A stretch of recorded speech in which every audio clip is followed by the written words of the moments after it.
Our crews are live on the Gulf Coast after Katrina. For continuing coverage, keep it on 4. Hurricane Katrina, a disaster that shocked the world. The American city of New Orleans essentially destroyed. Much of the Gulf Coast turned into matchsticks. Winds so strong, buildings didn't have a chance. A storm surge so powerful that nothing near the water and up to a mile inland survived. And a tragedy so great that a major American city is left in chaos.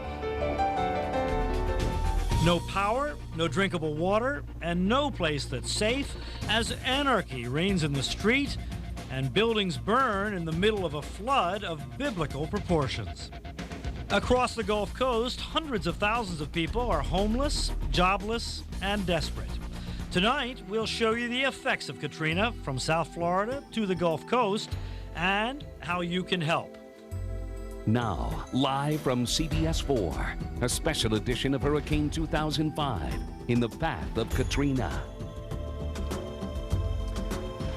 Hello, I'm Brian Norcross. We'll take a look back at Hurricane Katrina, how it happened, how it went so terribly wrong, and how we can all help. We have a team of reporters from the storm zone to South Florida reporting on the tragedy there and the support growing here for the hurricane victims. And a lot of good hurricane help is coming our way from CBS 4's Neighbors for Neighbors. Maggie Rodriguez is back from maternity leave to be part of the massive effort, and she's with us now in the Neighbors for Neighbors phone bag. Maggie, welcome back on an unfortunate occasion. Thank you very much, Brian. It's good to be back. Unfortunate, as you said, but I just, for one, felt like I needed to be here. Having a baby at home, a baby who was cranky and crying just because we didn't have power for a few days, and then seeing those families in the Gulf with babies they can't even feed. I mean, how can you not do something? I think everyone has felt this overwhelming need to do something, and that's where, once again, Neighbors for Neighbors has proven to be an invaluable lifeline. We have received so many incredible donations. I want to share some of them with you. This morning, we loaded a big old semi-truck filled with supplies, and we'll show you the video, in Pembroke Pines. And this is basically a mobile medical unit that we're sending out to Mississippi. Picayune has a hospital, Crosby Memorial, and it services 9,000 residents in that town. Right now, they have no power, they don't have a roof, they don't have supplies, so we're sending them along with medical personnel.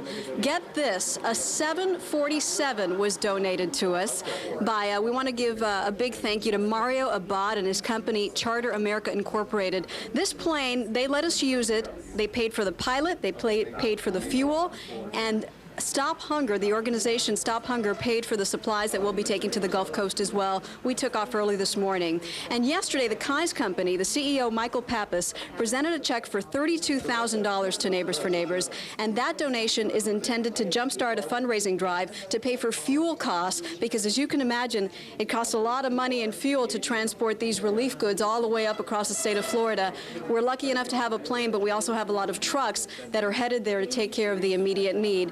Here at home, right here in the city of Doral, we had some very special children who wanted to help, and they're here with me right now. Come on in, Michelle. This is Michelle Hart and her friends. Come on in, guys. They had a bake sale today. Here's the money they raised. How much did you raise? $812.05. $812.05, and they have come over to donate all of their earnings to Neighbors for Neighbors. They baked cookies, and this is how they made money to help the people out there in the Gulf. Why did you decide to do this?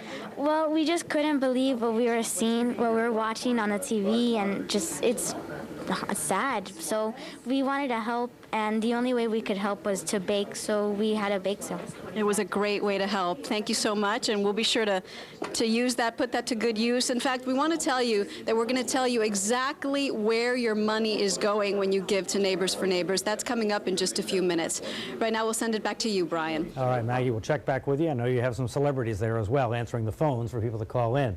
And now, on to New Orleans. CBS 4's Brian Andrews has been there throughout it all, the wind, the water, and the unimaginable human suffering. He's live in suburban Kenner, Louisiana now to bring us up to date on what's going on there today. Brian? Brian, words cannot express just how bad it really is. The lives that have been destroyed, the lives that have been taken, the lives that have been changed forever. We were down in New Orleans today, and we actually helped a lady get out. She had to make a tough decision. She had a dog that she's had for 5 years. It's her only companion, and if she was going to get on a helicopter or bus, she'd have to leave her dog behind. We felt terrible for her, so we said, hey, jump on our CBS News car. We'll give you a ride to Kenner. And tonight, she and her dog are now going to be with her son in Houston. That's just an example as to the tough decisions that are being made. Also, just the grim reality of the fact that downtown is dirty. It is a health hazard. It is dangerous as there are nails and broken glass everywhere. But New Orleans is a tough town, and they're vowing to rebuild. We saw bodies under blankets and bodies near trash, already in body bags. The survivors from this storm living in filth on the streets of New Orleans. Whatever they brought with them, now trashed and strewn all over the downtown area. We're outside the Louisiana Superdome where hundreds are still waiting for a bus ride out of here, out of this bad situation. The buses, though, having a little difficulty navigating around these floodwaters. We're told by National Guard troops that they saw bodies floating in these floodwaters earlier in the day. Let me show you what's happening right now. We've got a family here behind us, and they appear to be reading children's books. All over the tablecloth. Goldilocks side. They're reading Goldilocks and the Three Bears, trying to make the best of a bad situation. Yes, where are y'all from? We're from Algiers. From Algiers? Yes, sir. These are your kids? Yes, this is my girls. If you had one message to tell the people out there about what your life's been like in the last couple of days, what would you like people to know? It was rough, but we made it. And I just tell them keep the faith and put God first and keep on pushing. That's all I can tell them. I'm crying, but I'm all right. I'm not hungry or anything. Don't worry, God is going to take care of me. I'm here at the Superdome. And my son, Brian, if you're still in Texas, that's where I'm headed at. And I want to talk with you when I get there. Military Humvees making their way through the flooded streets of the downtown area. National Guard troops standing guard on street corners. Giant helicopters hovering overhead. Troops unfurling a big American flag at the entrance to the mall next to the Superdome, where hundreds of people were sitting outside. On the other end of downtown, the Great American Rescue. Dozens of helicopters airlifting the thousands stranded in this area. You must be so happy to be getting out of here. Yes, I am. Been up there 7 days. Where are you from? We from New Orleans in the 17th Ward of Holly Grove. You must be so happy to be getting out of here. So happy. We thank the Lord. We're very happy. And I want to tell my family we all right. And we're getting somewhere safely.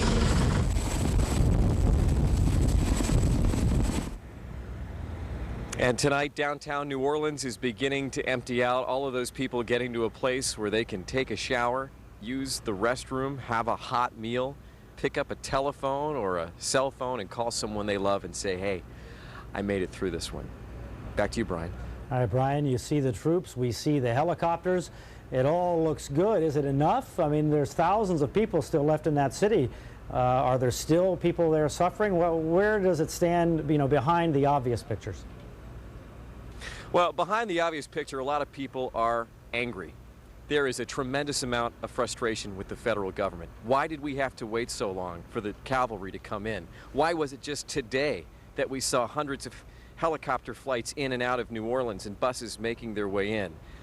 There are a lot of people in New Orleans who want answers. The mayor was extremely aggravated and extremely critical of the president before he came to town, and then yesterday when the TV cameras were turned on, the two were smiling and glad-handing each other as the president was getting on Marine One. But behind all those pretty pictures, there is some seething anger as to why the White House, the federal government, and the Pentagon was apparently extremely slow in getting the military into downtown to help these people not only get out, but to bring them relief.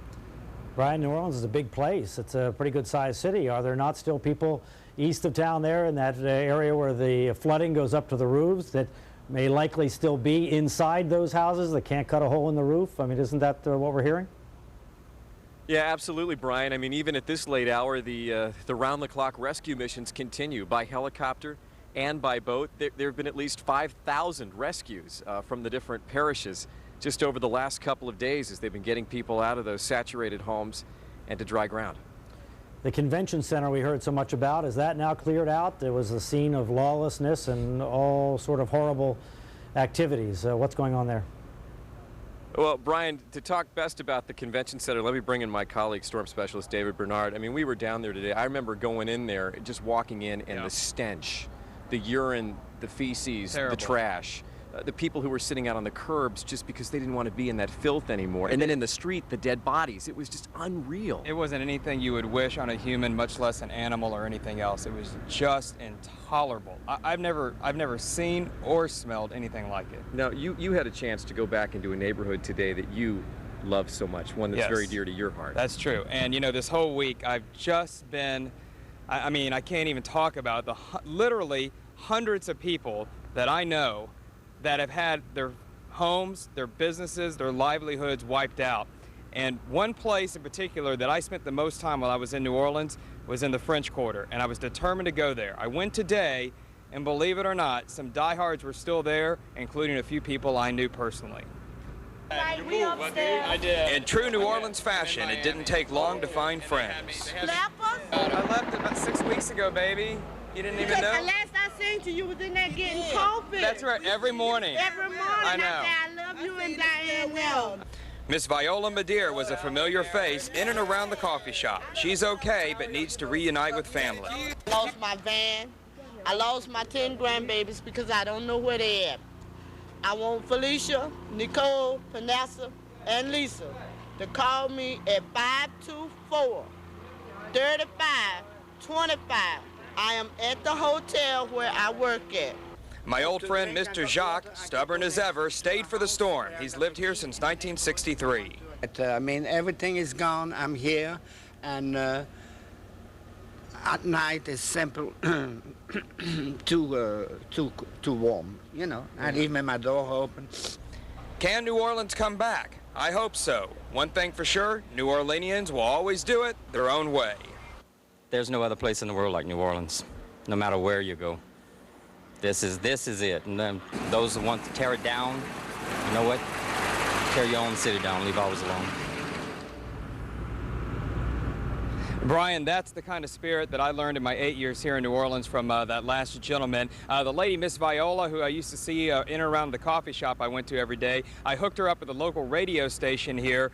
They have a system now where people are calling in saying this person's in this location. The federal government is monitoring the radio, and hopefully this afternoon they sent some people down to the French Quarter to find them. They were in good shape. They just didn't have a means of getting out of the city to connect with their relatives out in the suburbs.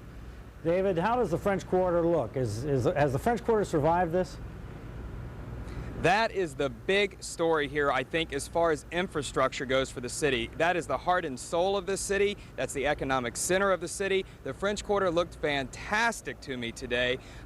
Again, there was very little water, only in the lower part of the quarter close to Canal Street, but not enough to do damage. There's trees down, and there's superficial damage to a few buildings. And also, the looting did not look prevalent in the quarter. I went up and down where a lot of the shops were. Obvious things like the A&P food store, yes, those were looted, but in general, it did not look like there was a severe amount of looting or damage done by that, and so that's really good news, because if there's hope of building this place back, they're going to need the historic French Quarter. And how about the Central Business District down there by the casino, by the big hotels where the tourists would go if they can bring the city back and turn it into a tourist mecca again? That's a different story. The hotels, most of them have suffered severe damage. It's going to take some time to repair a lot of these buildings, and there was deeper water in parts of Poydras Street, which is where a lot of those hotels are. The casino itself does look like it's in pretty good condition, at least from the outside, from what I was able to tell. All right, David Bernard and Brian Andrews in the New Orleans area today. Thank you very much, and thank you for your work there. Now, we talk a lot about New Orleans because of the concentration of people there and the unbelievable suffering going on.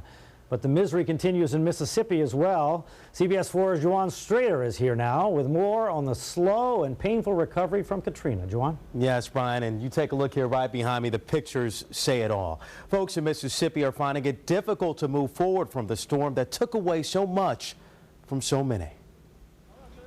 Biloxi today is a city filled with lines of lost souls. We have no water, no light, no gas, no nothing. The well was destroyed and the sheds are gone and the roof's leaked. 5 days after Hurricane Katrina obliterated this coastal city, Tom Taylor is still trying to get a message to his family. The house is gone. We have nothing left. If you can hear, if you see this, stay where you're at, because there ain't nothing down here. We'll get out when we can. The lines of hope are opening up at restaurants like this one, where Carolyn Law is getting her first hot meal since Katrina stole her appetite. It's gonna make me sick eating because I'm gonna gobble it down so fast. Precious few filling stations have gasoline. Liquid gold going in there? For now, yeah. And where there's gas, there are lines. Long, long lines. It's 10 o'clock in the morning. How long you been here? I've been here since 6 o'clock. People rude. They cut in front of you and stuff. Nobody's got respect for nobody. The Walmart is open again. For many, what's in these baskets is just about all they have. We got clothes and food. We lost everything. Lost everything. It's something you hear down here a lot, but a few bags of hope is that first step toward what will be a long road to recovery. Now, the Red Cross says that more than 94,000 storm victims across the region are in dozens of its shelters in 9 states. Brian? All right, Juwan, thanks very much. For more now on how you can help the victims of Hurricane Katrina, let's go back to the Neighbors for Neighbors phone bank and Maggie Rodriguez. Maggie? Brian, it's very simple. All you have to do is call Neighbors for Neighbors, and lots of you are doing it. We'd like to thank you very much. The numbers are at the bottom of your screen, 305-597-4404 or toll-free 877-411-4242.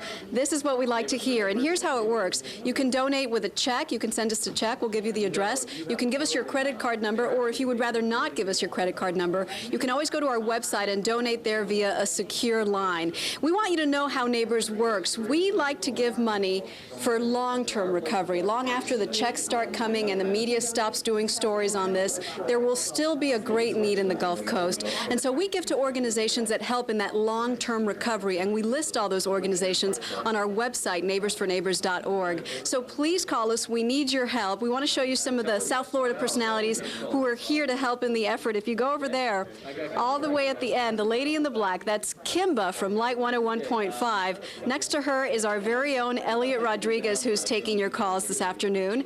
And then Donna Davis is here from Magic 102.7, as well as Rick Shaw. Oh no, I blew it. That's Joe Johnson. And now I was going to have you guess who this is, but I guess I revealed it. Oh, you gave it away. Okay, how about Magic 102.7? Hey, how you doing? What's going on? Huh? Unmistakable Rick Shaw here with us, and they had their own telethon, right, on the air this weekend? We did. Yesterday, and we raised over $200,000. Wow. It was amazing. I'm telling you, this community is just phenomenal. When there is a need like this, we are taking the front end. You guys are taking care of the back end. Down the road, when ours runs out, yours kicks in. So we're trying to cover both bases at the same time. So it's wonderful. We thank you. We love you.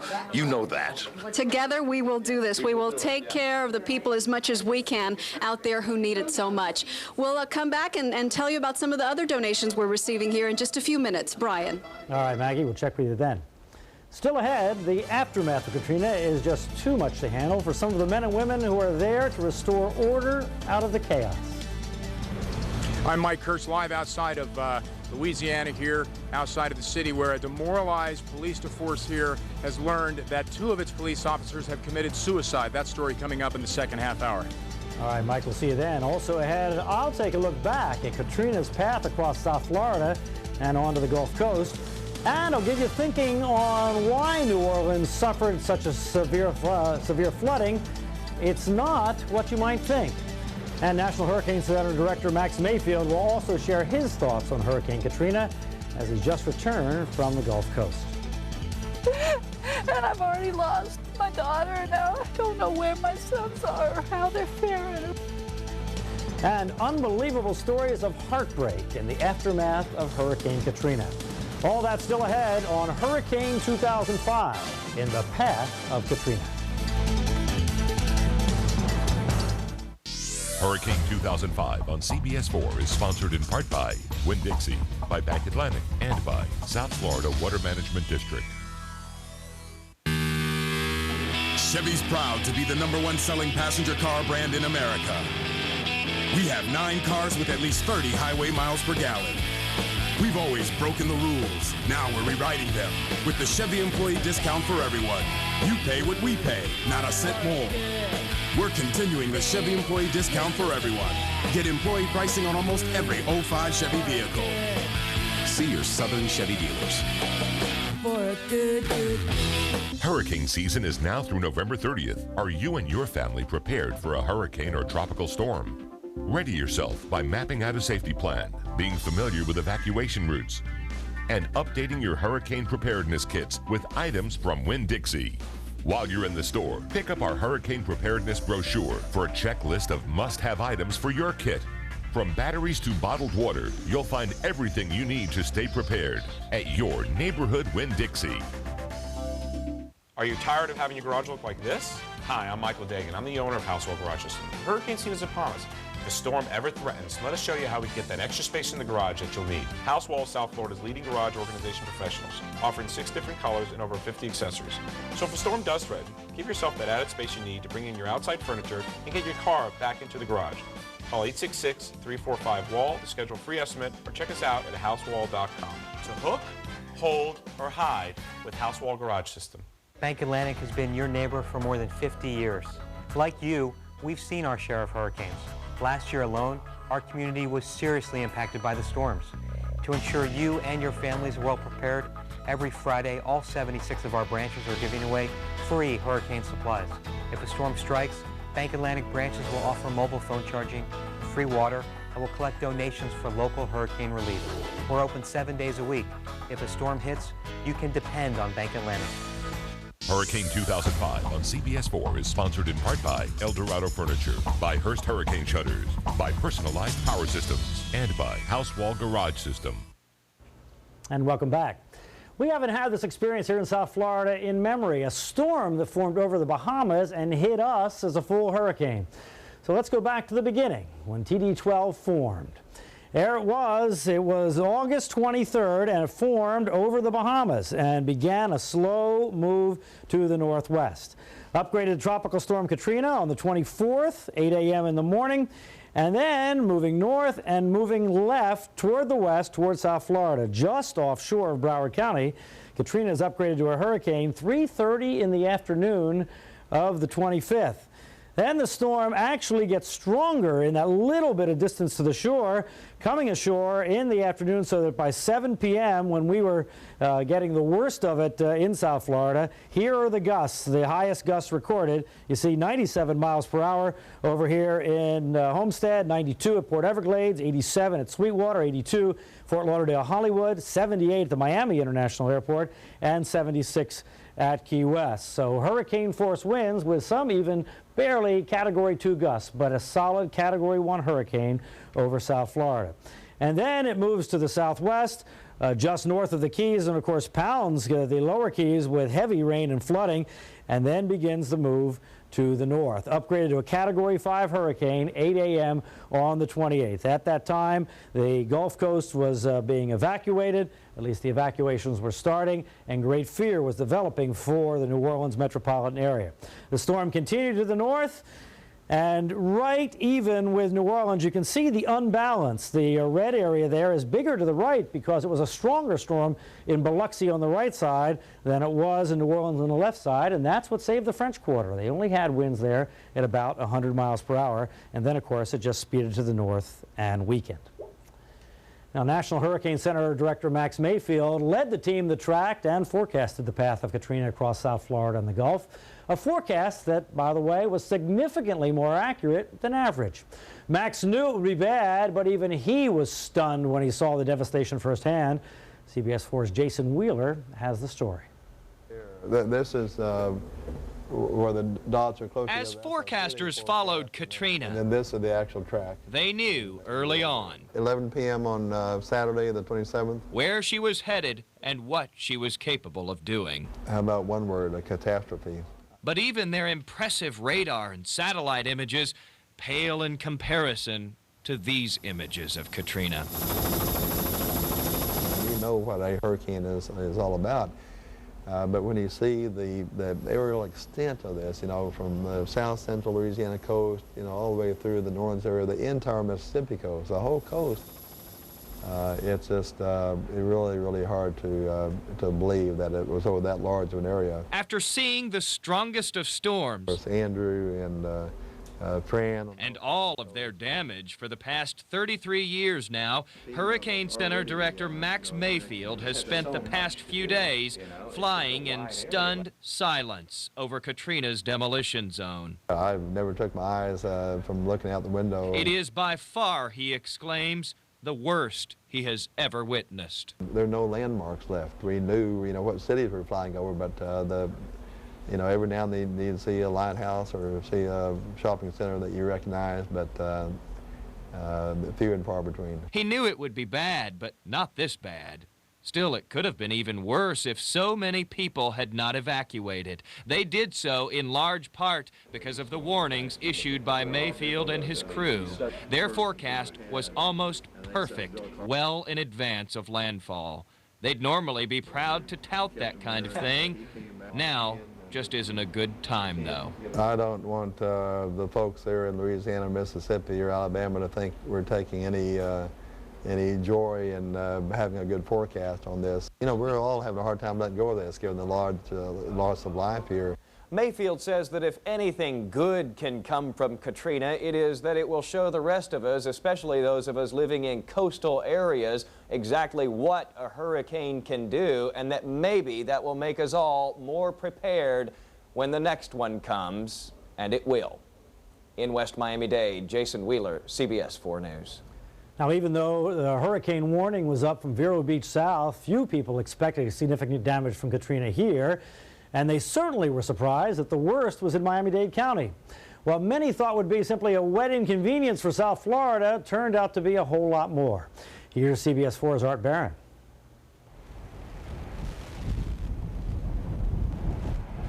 This time, Mother Nature sneaked up on South Florida. Disguised as a tropical storm, no one considered Katrina a real threat until after she made landfall as a Category 1 hurricane, bringing with her powerful winds and heavy rains. We'll just have to watch very, very closely. A hurricane center is not certain, and that's why there's this broad band all the way from Vero Beach down to South Dade with the possibility of hurricane-force winds. While forecasters and city officials prepared for the worst, everyone in the area from Vero Beach down to Florida City should expect hurricane conditions and take action for the possibility of a hurricane occurring. It's anticipated that Tropical Storm Katrina will be primarily a wet storm, meaning we can expect a lot of rain for a couple of days. Many residents in South Florida didn't appear too concerned. I'm not quite worried yet. I'll give it 24 more hours and see what happens. It seemed only a handful of people were out gathering hurricane supplies, leaving usually packed Home Depots and grocery stores fully stocked. The slow-moving storm's biggest threat expected to be nothing more than heavy rains and possible flooding. But as Katrina inched closer, the situation changed. As I speak here, to go ahead and upgrade it to a Category 1 hurricane. And some of the stronger winds are indeed to the south of the center, which is a little surprising. With Katrina now a Category 1 hurricane, conditions deteriorated quickly. As Katrina closed in on South Florida, heavy rain and strong winds paralyzed residents more prepared for a tropical storm than a hurricane.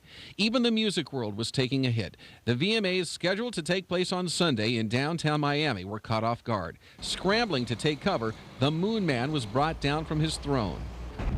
Katrina hit land between Hollandale Beach and North Miami Beach, with gusts reaching close to 100 miles an hour. Once again, South Florida was victim to another natural disaster.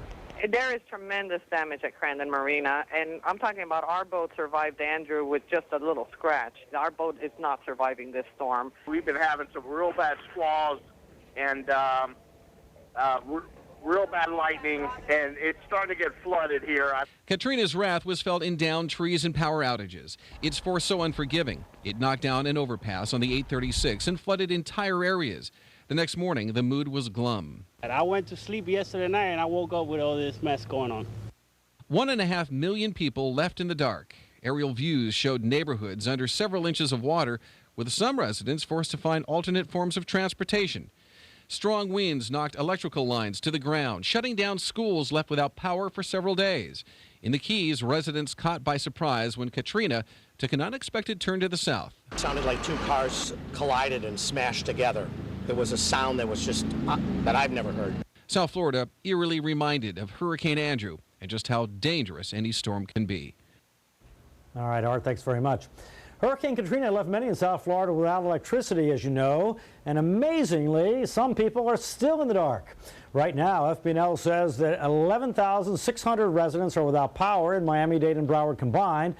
Ironically, the number of outages had been 5,000 earlier in the day, but the number has increased for some reason that we don't know. Now, without help from the federal government, some folks here in South Florida are going to need help of their neighbors. So let's go back to Maggie Rodriguez. She's in the Neighbors for Neighbors phone bank now with more on the ways that you can help. Maggie? Brian, those people need our help, and they are getting it. I'm holding in my hand $4,500 worth of credit card donations alone that we have received just since we've been on the air. Thank you very much. A couple of names to thank: Deborah Anslow, $100; Amanda Mahler, $100; Rose Griffith, she gave us $100. We also got a call from Belle Zader. She's 90 years old, and she told our Elliot Rodriguez, who's answering phones, she said, "You probably won't want to accept this because it's so little, but I'd like to give $25. Of course, we accept it, Belle, and we thank you very much. We'd like to thank the Church of God Ministries, who donated $200, and Oceania 3 Condo, located in Sunny Isles Beach, called and said that they had gathered just in their condo $5,000, and could we send someone to pick it up? Absolutely, we are on the way. This is what Neighbors for Neighbors is for. This is where we spring into action, and it's our pleasure to do it. Lynn Cameron founded Neighbors for Neighbors back in 1992 after Hurricane Andrew, and of course she is here. And Lynn, when people donate, how does it work? Tell me exactly the process. Well, when people donate, we have to wait for those checks to clear and for you to get your credit card statements. But what we're going to be doing in this case particularly is working with organizations that are involved in long-term recovery. We know that these people's lives need to be put back together. We know that that's going to take a long time, and way after the rest of us have stopped sending checks, they're going to need us. So we will be giving money to organizations. Those organizations will be listed on our website. Okay. They will be linked on our website so that you will be able to track how those organizations are using your donation to help those victims or those survivors in the Gulf Coast. Thank you very much, Lynn, and we'll be back in just a little bit to give you more information. Keep those phones ringing, the numbers you can see on our screen. Live in the Neighbors phone bank, Maggie Rodriguez. Back to you, Brian. All right, Maggie, we'll check back with you soon. Now there's more coming up on Hurricane 2005, the path of Katrina. My dad's job. Bewildered and lost in the aftermath of the hurricane. You'll hear their stories and more from the storm zone. And also ahead, there are men and women working to bring peace back to New Orleans, but the situation is too much for some of them to handle. I'm Mike Kirsch, live outside of New Orleans, where 2 New Orleans police officers have committed suicide in the last 24 hours. That story coming up in the second half hour. Thanks, Mike. We'll see you then. And dozens of evacuees are coming to South Florida from New Orleans. We're there as they share their harrowing stories. Those stories and more coming up on Hurricane 2005 in the path of Katrina. What's going on right now inside the strike zone? CBS 4 News is all over the Gulf Coast with Brian Andrews, the only local TV reporter there since the beginning. Meteorologist David Bernard, a former New Orleans resident bringing you his unique perspective. And Mike Kirsch, a reporter who's covered some of the world's most dangerous stories. Crisis and chaos after Katrina. For the most complete team coverage, keep it on CBS 4 News. Before you leave on your vacation this summer, take a look at your auto insurance. Are you certain that you're getting the best price? You should know Mercury Insurance consistently beats its competitors in head-to-head rate comparisons. Florida drivers can save over $500 a year. So whatever road you take this summer, take Mercury along. Mercury Insurance, going the extra mile for you. For a fast, free quote, call 888-4-MERCURY. I'm Larry Coulter of the Miami Hurricanes. Unfortunately, another hurricane season is rapidly approaching, so we need to be prepared. Hurst Shutter Company is the nation's oldest and largest hurricane shutter manufacturer and has been family-owned since 1957. Hurst produces all of its hurricane products right here in their modern 60,000 square foot factory. Ask for Hurst products by name and use only licensed and insured companies and contractors. So take it from someone who knows a thing or two about hurricanes. Choose Hurst first. Bank Atlantic has been your neighbor for more than 50 years. Like you, we've seen our share of hurricanes. Last year alone, our community was seriously impacted by the storms. To ensure you and your families are well prepared, every Friday, all 76 of our branches are giving away free hurricane supplies. If a storm strikes, Bank Atlantic branches will offer mobile phone charging, free water, and will collect donations for local hurricane relief. We're open 7 days a week. If a storm hits, you can depend on Bank Atlantic. Bank Atlantic, official sponsor of CBS 4's Hurricane Preparedness Campaign. Bank Atlantic, Florida's most convenient bank. Open 7 days a week. And welcome back. So why did New Orleans flood so badly? Was Katrina simply too strong a storm for the levee system there to withstand? Well, despite what you've heard, the answer may be no. Let's start by looking at the situation there in New Orleans.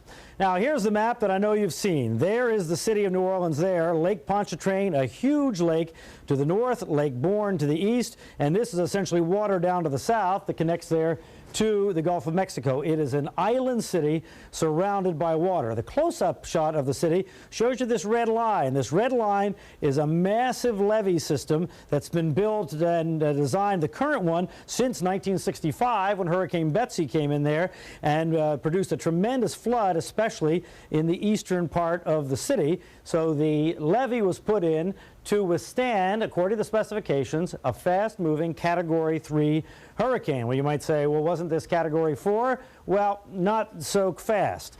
Now, the cross-section of the city looks like this. It is, as you've heard, a bowl. Here's Lake Pontchartrain over on this side, and there's the levee right there on the Lake Pontchartrain side. Here's the Mississippi River, and there is the levee on that side. So the lowest part of the city is over here on the lake side, and it's about 9-10 feet below sea level over there, and then it rises up to be actually above sea level slightly over on the far southern side of the city by the Mississippi River. Now, here's the track of the storm. So what happened? As the storm was to the south, it was pushing water from Lake Bourne over here toward the city. And then it moved to the storm moved to the north, and so the north wind pushed water from Lake Pontchartrain south. But this wind was measured. This was measured at about 100 miles per hour, Category 2.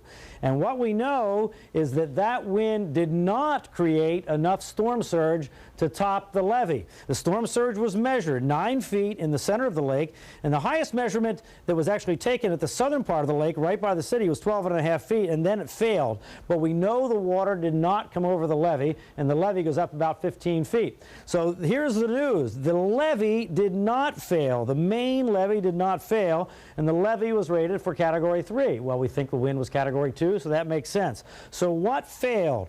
On the industrial canal here, from the water driven in this way, and on the 17th Street Canal here, from the water driven down here, the seawalls failed on those two canals. It was not the big levee.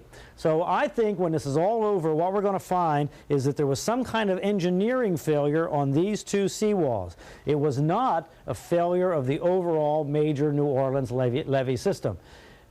So what happened was the 17th Street levee failed, and water filled up this area 8 to 10 feet below sea level here. The water out here, remember, was perhaps 12 feet above, so this is plus 12, and this is minus 8 or 9, so that's why we ended up with 20 feet of water in this part here of New Orleans. If those flood walls hadn't failed, then the city would not have flooded because, again, the lake levee wasn't topped.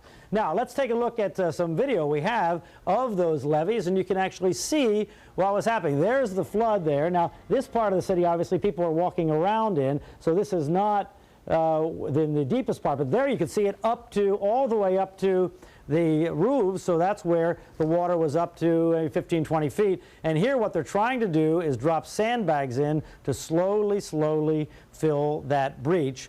And that's just going to continue for a while. It's going to take a long time to fill those seawalls. That wall you saw there briefly, that is a flood wall. It's like the walls along I-95. They failed, broke over, and that's when the water came into the city.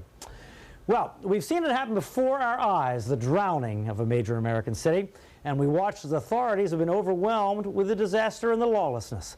Now we're finding out that the authorities need help themselves, overcome by Katrina's aftermath. CBS 4's Mike Kerr spent the day with the New Orleans police force, and he joins us live now from the hurricane zone. Mike? Well, Brian, the police force here has been really stressed out over what's been going on here. It's been receiving a lot of criticism from people who say that they've not been doing enough here on the streets to save people, to rescue people. In fact, they've been accused of looting at times. So they're under a lot of stress here, and we've seen 2 police officers now reach the breaking point. I was downtown earlier this morning when I watched the police chief of this city crumble to the ground when he learned that a second police officer committed suicide. New Orleans Police Chief Edwin Compass collapses upon learning of the suicide of a police officer and close friend from his command staff, an officer he had just sent home suffering from too much stress. I saw him this morning. I said, Paul, take the day off, relax, because he don't know where his wife is at. He thinks she's dead. He lost his house. He's been on the street. He was out there with me last night in that crowd. They were shooting at our vehicles. This is real. I don't know what you people out there think is going on here. This is real. This is the second time in 24 hours that a New Orleans cop has turned a gun on himself. How are the men and women here dealing with the news of the 2 officers killing themselves? Well, anytime you lose police is like a brotherhood. You know, anytime you lose a guy who wears a blue shirt, it's hard. You know, especially to that. You know, when they kill in the line of duty, you know, that's part of the job. You know, when you come on a job, you always know that risk is there. When you take your own life, you know, it's kind of hard because you can never understand suicide. I don't care how many times you try to sit down and analyze it, you never understand suicide. You know, you never know what goes on inside of people's heads. New Orleans cops have been under fire for days now for abandoning their posts. They've been accused of looting, and those who remain on this ragtag force hear constantly that they're not doing enough to help. Police ain't doing nothing. Why are they pulling guns out on people? We don't have no guns on us. What are we supposed to do? I'm trying to get out of here. They tend to judge law enforcement here, saying that, oh, they're not doing their jobs or they don't know what they're doing. Not doing their jobs. Does that bother you? Not doing their jobs. We got men who lost their families that's out there putting criminals in jail. We're getting in shootouts every night. They're shooting at our police cars. They tried to take me hostage. Not doing our jobs, man. Sir, no, sir, that's not me, sir. Chief. Sir, Chief, that's not me. That's not me, sir. We got to clean this up, Chief. I'm giving. It's not his fault. No, sir. I'm reflecting what we're hearing out there. I apologize. No problem. No problem. I apologize. I talked to a lot of these men and women out here today, and I can tell you that they are very tired. And what a lot of people don't understand right now, that many of these officers have still not contacted their family members. They've lost their homes. They haven't talked to their wives or their children. So they are under a lot of stress, and we've seen that here today. We're live outside of New Orleans. Mike Kirsch, CBS 4 News. All right, Mike, it's unbelievable. Well, right now we're finding out that Shaquille O'Neal is lending a helping hand to the victims of Hurricane Katrina. Here's Jill Martin to tell us all about it. Jill? That's right, Brian. Shaq visited Baton Rouge earlier this week and got to witness the devastation firsthand. So now we're hearing pretty amazing news out of the O'Neal household. Shaq and Shawnee O'Neal, through their Real Models Foundation, are going to fix up 400 units in Dallas, Texas. They'll fix apartments up for survivors to live in and families that have been displaced. Now, they're going to set up a location next Saturday so South Florida can bring items for these apartments. When we get that location, we will bring that to you. Currently, they are putting together a truckload of shoes to bring into Dallas, but huge news tonight what they are doing, fixing up 400 apartments in Dallas, Texas. So families who have been displaced will be able to live there. We'll keep you updated on how you can bring some of your items to help these families. From the Breaking News Desk, Jill Martin, CBS 4 News. All right, Jill, some good news. Thanks very much. There's more ahead on Hurricane 2005 in the path of Katrina. We'll check back in with Maggie Rodriguez in the Neighbors for Neighbors phone bank. Hurts. It hurts. But I ain't gonna give up and try to do my best to raise my kids. And you'll hear more personal stories from people just trying to live in the aftermath of the hurricane. Some of those victims evacuated to South Florida. You'll hear from them coming up. And I'll share my final thoughts later in this special broadcast. Hurricane Katrina in the path of the storm. I needed to sell in a hurry. However, I was willing to take a little longer to save $20,000. I went with my owner, and as it turned out, I did save the $20,000 and still sold my house in a week. I wouldn't consider selling my house any other way. Thanks, Buy-Owner. Thanks, Buy-Owner. Are you tired of having your garage look like this? Hi, I'm Michael Dagan. I'm the owner of Housewall Garage System. Hurricane season is upon us. If a storm ever threatens, let us show you how we get that extra space in the garage that you'll need. Housewall is South Florida's leading garage organization professionals, offering 6 different colors and over 50 accessories. So if a storm does threaten, give yourself that added space you need to bring in your outside furniture and get your car back into the garage. Call 866-345-WALL to schedule a free estimate or check us out at housewall.com. To hook, hold, or hide with Housewall Garage System. When we decided to sell, I had a price in my head, and that's exactly what we got. With Buy-Owner, everything was as advertised. The Buy-Owner rep came over, and over coffee, we filled out the contract with the buyer. That was very reassuring. We saved nearly $20,000. Thanks, Buy-Owner. Thanks, Buy-Owner. As Survivor Guatemala begins, 16 new castaways are expecting a big twist. The suspense is just killing it. But this time, there won't be one. Nobody's gonna get played. There'll be 2. Whatever you do, you play as hard as you can. 2 of the most popular past survivors are coming back. Oh my God! To bring the game to a whole new level. Who are they? Find out on the premiere when Survivor Guatemala begins, CBS Thursday, September 15th. Were you one of 6 million Floridians left in the dark this past hurricane season? Never lose your power again. No matter what happens, you can be comfortable and secure with an emergency standby generator, a backup system that automatically restores your power within 60 seconds and protects you 365 days a year. Protect your lifestyle, your assets, your home, your entire family. Personalized power systems. Never lose your power again. Call today. Hurricane 2005 on CBS 4 has been sponsored in part by South Florida Water Management District, by Bank Atlantic, and by Winn-Dixie. And welcome back. Hundreds of thousands of people have had their lives changed forever by Hurricane Katrina. CBS 4's Ileana Varela is in the newsroom now with just some of the stories. It's hard to imagine. Ileana? Yeah, Brian, and the numbers alone are mind-boggling. Billions in damage, hundreds of thousands homeless, the thousands presumed dead. But it's the personal stories, the ones that take us one by one to the heart of the heartache. And here are just a few of those stories. People's lives changed forever in Katrina's wrath. In Biloxi, Mississippi, one man holding on to his family was forced to watch as his wife was swept away by the storm surge. I'm not doing good. What happened? The house just split in half. Your house split in half? Right here on Hollingham, Bayview, back, we got up in the roof, all the way to the roof, and water came and the house just opened up, divided. Who was at your house with you? My wife. Where is she now? Can't find her body. She gone. You can't find your wife? Oh, she told me everywhere she told me. I tried. I hold her hand tight as I could, and she told me, you can't hold me. She said, take care of the kids and the grandkids and my kids. Yesterday, Hardy Jackson went back to the place where he lost his wife. He wanted to say goodbye. It hurts. It hurts. But I ain't gonna give up. I'm gonna try to do my best to raise my kids. In Gulfport, Hurricane Katrina ravaged the Copa Casino. Many workers heartbroken to see the place where they earned a living reduced to rubble. I pay my bills and everything, and now it's like I'm lost. I don't know where I'm gonna go from here. I don't know what's gonna happen to me and my family. This is my dad's job. A similar situation in Waveland, where a woman and her granddaughter look at what was their neighborhood. I think this is the roof to the house that was right there. A friend of mine used to live in. Once a place for family cookouts, kids riding their bikes, and the sound of lawnmowers. Now it's a place of utter devastation. I'm worried. I just buried my sister last week.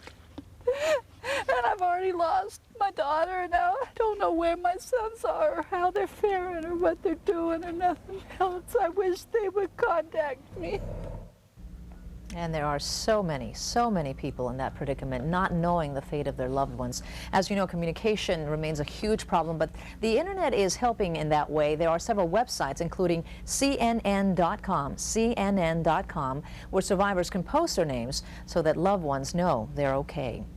In the newsroom, Ileana Varela, CBS 4 News. It's just heartbreaking. Thanks, Ileana. And you've heard the stories. Now we're going to give you a chance to help. Up next, we'll go back to Maggie Rodriguez and the Neighbors for Neighbors phone bank. That's coming up as we continue on Hurricane 2005 in the path of Katrina. Hi, I'm attorney Robert J. Fensterchild. People have been telling me their legal problems for over 25 years. That's why I created my website, tellrobert.com. When you log on, you can fill out a free legal evaluation or download a free copy of the latest living will. Injured? Tell Robert. Car accident? Tell Robert. Hurt by prescription drugs? Tell Robert. Please visit me at tellrobert.com or call me at 1-800-LAWMAN8. Hurricane season is now through November 30th. Are you and your family prepared for a hurricane or tropical storm? Ready yourself by mapping out a safety plan, being familiar with evacuation routes, and updating your hurricane preparedness kits with items from Winn-Dixie. While you're in the store, pick up our hurricane preparedness brochure for a checklist of must-have items for your kit. From batteries to bottled water, you'll find everything you need to stay prepared at your neighborhood Winn-Dixie. Are you tired of having your garage look like this? Hi, I'm Michael Dagan. I'm the owner of House Wall Garage System. Hurricane season is upon us. If a storm ever threatens, let us show you how we get that extra space in the garage that you'll need. House Wall is South Florida's leading garage organization professionals, offering 6 different colors and over 50 accessories. So if a storm does threaten, give yourself that added space you need to bring in your outside furniture and get your car back into the garage. Call 866-345-WALL to schedule a free estimate or check us out at housewall.com. So hook, hold, or hide with House Wall Garage System. Bank Atlantic has been your neighbor for more than 50 years. Like you, we've seen our share of hurricanes. Last year alone, our community was seriously impacted by the storms. To ensure you and your families are well prepared, every Friday, all 76 of our branches are giving away free hurricane supplies. If a storm strikes, Bank Atlantic branches will offer mobile phone charging, free water, and will collect donations for local hurricane relief. We're open 7 days a week. If a storm hits, you can depend on Bank Atlantic. Bank Atlantic, official sponsor of CBS 4's Hurricane Preparedness Campaign. Bank Atlantic, Florida's most convenient bank, open 7 days a week. And welcome back. Let's go back now to Maggie in the Neighbors for Neighbors phone bank. Maggie. Brian, thank you, thank you, thank you. I have to say that to all of you. I've just been getting chills up here, hearing these phones ring and hearing all our volunteers talking to you and getting your donations. We want to thank you. $10 from Blanche Schneider, Leona Palapius, $25, Ernest Dinian, $1,000. Thank you very much. And thank you to one special lady, Nellie Rubio. She is the founder of Neighbors for Neighbors. Back in 1992, she founded this organization, and from that seed grew this. It's very gratifying for all of us, I know I speak for you, Nellie, to see that 13 years later we are coming to the rescue where the need is far greater than any of us could have ever imagined. We will be here until midnight taking your calls, so please dial the number. Back to you, Brian. All right, Maggie, so much good being done there. Thanks very much. When we come back, I'll have some final thoughts on Hurricane Katrina and what we witnessed this past week. You're watching Hurricane 2005 in the path of Katrina. Hi, I'm Jeff Katz. 30 years ago, I founded Dolphin Carpet and Tile.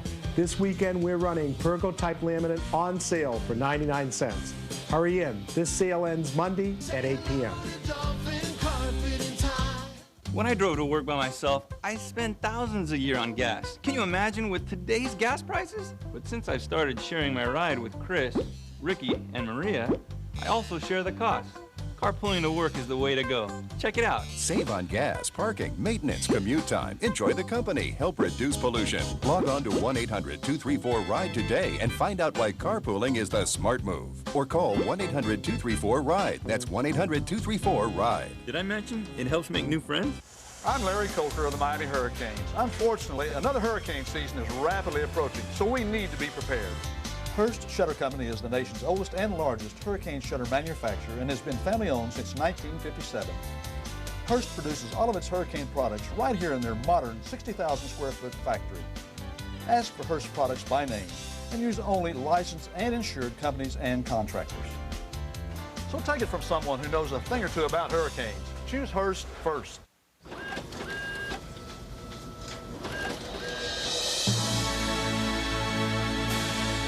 Catch the Z's you've been dreaming of at Mattress Giant. It's the Mattress Giant Labor Day sale you've been waiting for. Save 50% off a luxurious Euro top in any size. Or Spring Air, a Consumer Digest Best Buy, on sale from $499.99. Don't miss great savings and 0% interest for 24 months at Mattress Giant's Labor Day sale. Only at Mattress Giant.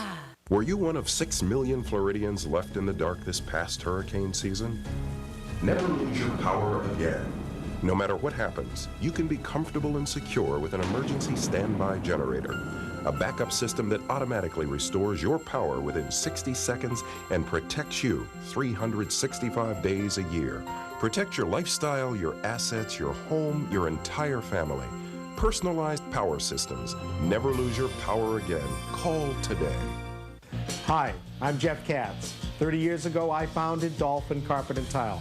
This weekend, we're running travertine marble on sale for $249 a square foot. Hurry in. This sale ends Monday at 8 p.m. Hurricane 2005 on CBS4 has been sponsored in part by House Wall Garage System, by Personalized Power Systems, by Hearst Hurricane Shutters, and by El Dorado Furniture. And a few final thoughts. I never thought we would see a hurricane disaster that would be harder on people than Hurricane Andrew.